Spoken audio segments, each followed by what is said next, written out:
What's up, guys? I'm LQ. This is the LQ Review. Thank you so much for joining me right here at my YouTube channel. This is where we talk about all the geeky, nerdy stuff that we love to talk about. Movies, video games, comic books, and TV shows.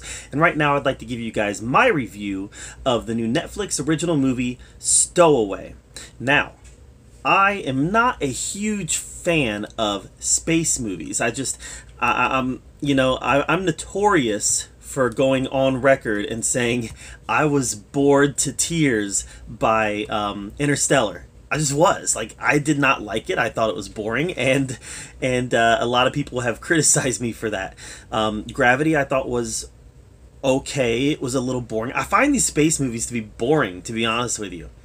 And so when I was watching Stowaway, I really liked the premise. I liked the idea of somebody stowing away on this mission to Mars that's going to be multiple years, and then having a crisis on board where the life support can't support everybody.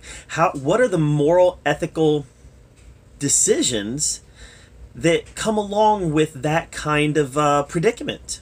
How would the captain handle that decision? How would the person who stowed away handle that predicament? How do these people handle this when they're put in a life or death situation where it's pretty clear that not all of them are going to be able to survive? And I was really excited by the dilemma that this movie proposed.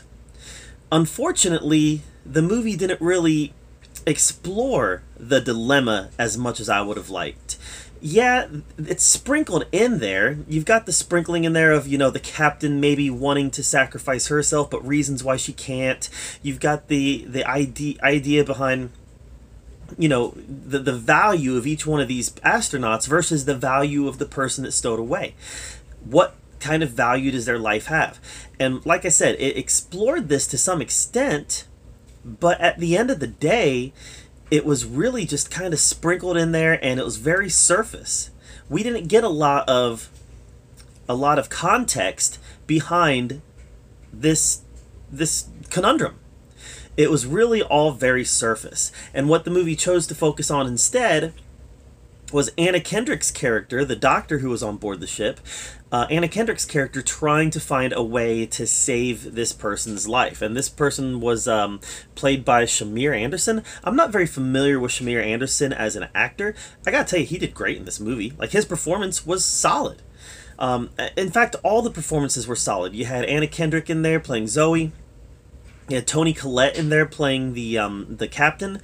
And who was the name of the third astronaut?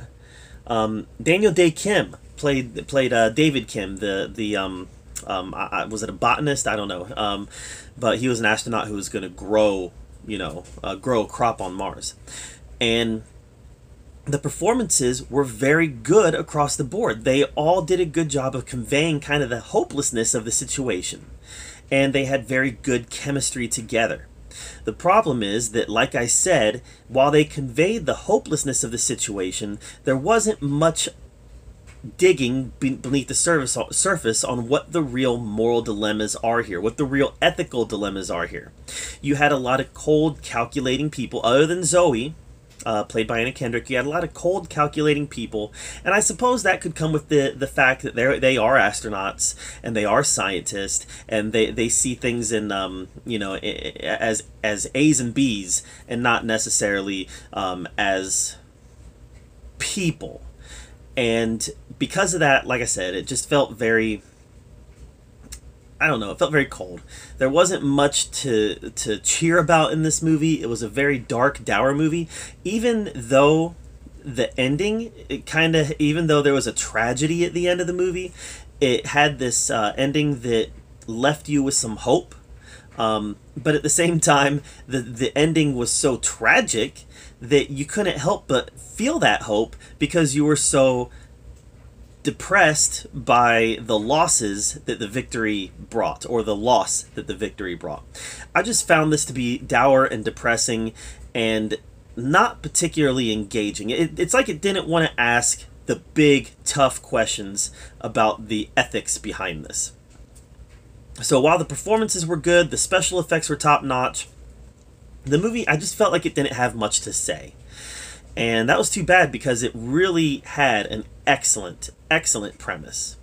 So for me, Stowaway was just another kind of monotonous, somewhat boring space epic that really didn't go anywhere.